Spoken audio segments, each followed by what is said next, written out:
Tea media ప్రేక్షకులకు స్వాగతం, సుస్వాగతం.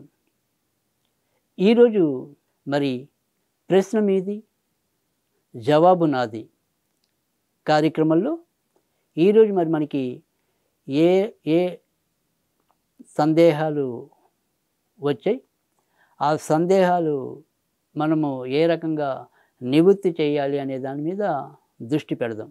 నాకు ఒకే ఒక అబ్బాయి, అతని పేరు విశ్వేశ్వరరావు.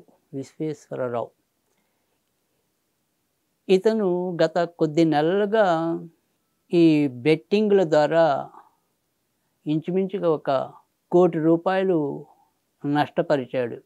ఇతను చేసిన నిర్వాహకం వల్ల మేము మా ఊరిలో ఇల్లు నమ్మి అప్పులన్నీ తీర్చవలసిన పరిస్థితి ఏర్పడింది.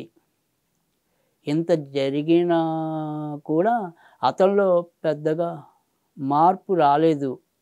ఈ పోయింది మళ్ళీ తిరిగి ఏదైనా సరే సంపాదించాలి అనే ప్రయత్నంలో ఉన్నాడు.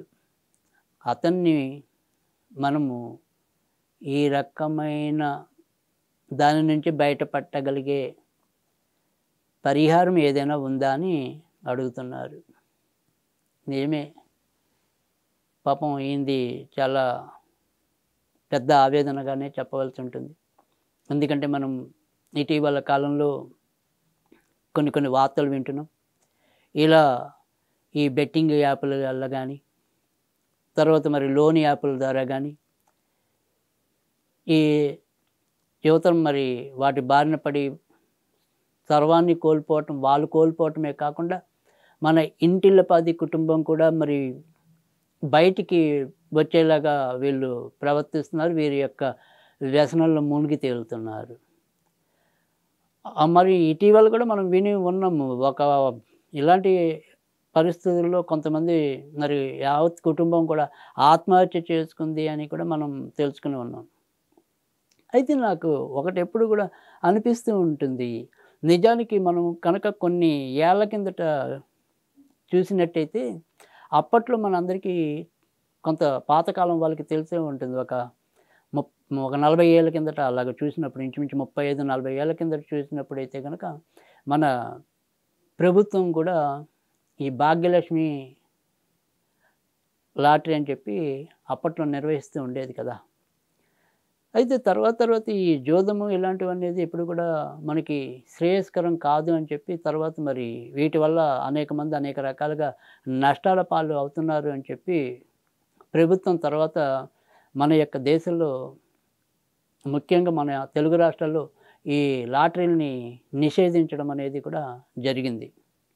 మరి ఇవాళ రోజుల్లో మరి ఇంతగా జనాల్ని పాడు చేస్తున్న ఈ బెట్టింగ్ యాప్లని కానీ, తర్వాత ఈ లోన్ యాప్లని కానీ మరి మన దేశంలో ఎందుకు నిషేధించే ప్రయత్నం ఈ ప్రభుత్వం చేయటం లేదో నాకు కొంత అర్థం కాని విషయం. అయితే వాటి పరంగా నాకు అంత విషయ పరిజ్ఞానం లేకపోయినప్పటికీ కూడా ఇక్కడ జ్యోతిష్యపరంగా మాట్లాడుకోవాల్సి వస్తే కనుక, ఇక్కడ మనము ఇలాంటిది ఏదైతే సరే ఒక వ్యసనం అనేది ఏదైతే ఉంటుందో, ఆ వ్యసనం అనేది జనరల్గా మనము వీరి యొక్క వ్యక్తిగత జాతకాల ద్వారా అయితే ఒక స్పష్టమైన ఇది కారణం, ఈ గ్రహం కారణం అని చెప్పి మనం చెప్పడానికి అది ఎక్కువగా ఉపయోగపడుతుంది.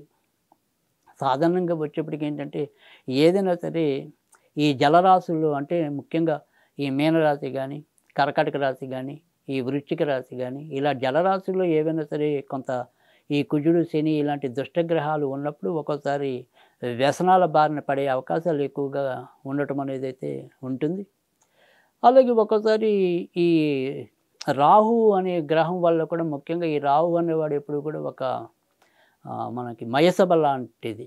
అంటే సాధారణంగా ఎప్పటికప్పుడు మనని ప్రలోభం పెంచుకుంటూ వెళ్ళిపోయి చివరిలో మరి మొత్తం కూడా కుప్పకూలు చేయటం అనేది కూడా ఎక్కువ శాతం రాహు వల్ల అది జరిగే పరిస్థితి కూడా ఎక్కువగానే ఉండటం అనేది అయితే ఉంటుంది. కనుక ఇక్కడ మరి అది వ్యక్తిగతంగా ఆ జాతకాలు మనం పరిశీలించినప్పుడైతే కనుక మరింత స్పష్టమైన సలహాని మనం ఇవ్వగలగటం అనేది అయితే ఉంటుంది. అయితే ఇప్పుడు మనకి మరి ఆయన పేరు వరకు విశ్వేశ్వరరావు అని చెప్పారు. బట్ విశ్వేశ్వరరావు అనే పేరు బట్టి చూసినప్పుడైతే మాత్రం ఆ వి అనే అక్షరం బట్టి మాత్రం అది రోహిణి నక్షత్రం వృషభ రాశిగా మనం చెప్పవలసి ఉంటుంది. కానీ ఇక్కడ మనం ఇందాక చెప్పుకున్న వేరేది కనుక ఇక్కడ పేరు బలం బట్టి గానీ ఆయన ఒరిజినల్‌గా వేరుగా ఉండొచ్చు. ఇక్కడ సరే కారణాలు ఏవైనప్పటికీ కూడా మనకి ఇవాళ అడిగిన ప్రశ్నకి ఆ వ్యసనాల బారి నుంచి అతన్ని మనం ఏమైనా రక్షించడానికి ఏదైనా మార్గం ఉందా అని చెప్పి ఆయన మనని ప్రశ్నించడం అనేది జరిగింది.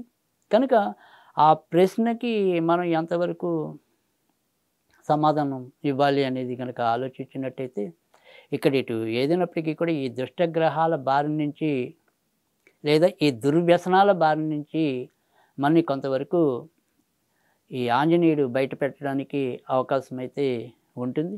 కనుక దాని నుంచి మనం బయట పడడానికి ఏం చేయాలి అంటే గనక ఇక్కడ ఈ అబ్బాయి పేరున మనము ఎందుకంటే సాధారణంగా ఈ ఏదైతే ఇలాంటి వ్యసనాల బారిన పడతారో వాళ్ళకి ఎంతసేపు అదే ప్రపంచం ఉంటుంది తప్ప సాధారణంగా మనం చెప్పేది వాళ్ళు వినాలని గానీ, ఆచరించాలని గానీ పెద్దగా వాళ్ళు ఆసక్తి చూపించలేకపోవటం అనేది కూడా ఉండొచ్చు.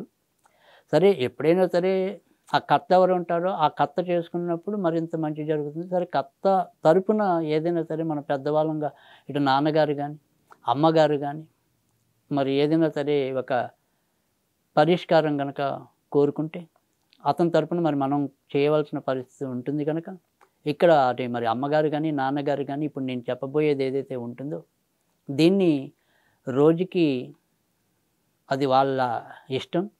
కానీ మొత్తం మీద 10,000 సంఖ్య అనేదైతే ఈ మంత్రం అనేది పూర్తవ్వాలి. ఈ 10,000 సంఖ్య అంటే అక్కడ అబ్బాయి తరపున కానీ లేదా ఈ వ్యసనాల పాలన ఎవరైతే ఉన్నారో వాళ్ళ పేరు చెప్పుకొని మనం ప్రతిరోజు కూడా అంటే ఇవాళ ఒక 2,000 చొప్పున అలా ప్రతిరోజు కూడా ఒక నిర్దిష్ట సంఖ్యలో అది మీరు ఇన్ని రోజులని పెట్టుకుంటే ఇన్ని రోజులుగా చేయండి. కానీ అంటే ప్రతిరోజు ఒక క్రమపద్ధతిలో అది సాగాలి. అంటే ఈరోజు మనం 108 చేసి రెండో రోజు ఇంకో సంఖ్య పెంచి అలా కాకుండా మీరు ఒక ప్రణాళికలాగా వేసుకోండి. అంటే ఇప్పుడు నేను 10,000 అనేది చెప్పాను. ఈ 10,000 అనేది మీరు అది ఇన్ని రోజుల్లో దాన్ని పూర్తి చేద్దాము అనేది ఏదైతే ఉంటుందో ఆ రకంగా మీరు పెట్టుకుని అదే నిర్దిష్ట సంఖ్యని ప్రతిరోజు కూడా కొనసాగించండి. అదొకటే నియమం ఉంది. ఇంకా మంత్రం అనేది చాలా తేలికైన మంత్రం. అది ఏంటి అంటే గనక ఓం ఓం ఓం ఇది 3 సార్లు. ఓం ఓం ఓం. హం హం హం ఇది 3 సార్లు. హైం హైం హైం ఇది 3 సార్లు. అంటే మొత్తం 9 అక్షరాలు. ఓం ఓం ఓం హం హం హం హైం హైం హైం. ఇలా ఈ 9 అక్షరాలని కూడా ఈ బీజాక్షరాలని మనము 10,000 సార్లు చేయాలి.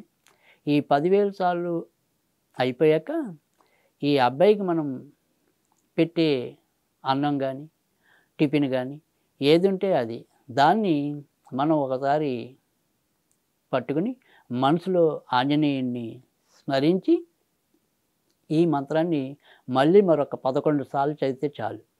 ఈ 11 సార్లు చొప్పున కనీసం 21 నుంచి 45 రోజులు ఇలా మీ యొక్క వ్యసనాల తాలూకు పిల్లలు ఎవరైతే ఉంటారో వాళ్ళకి ఈ రకంగా ప్రతిరోజు తినిపించడం వల్ల చాలా తొందరగానే వాళ్ళు ఈ వ్యసనాల బారి నుంచి ముందుకు రావటం అనేది ఉంటుంది. ఈ రకమైన చిన్న రెమెడీని మీరు ప్రయత్నించి చూడండి. తప్పకుండా మీకు మంచి జరుగుతుంది. ఇది నా పరిపూర్ణ విశ్వాసం.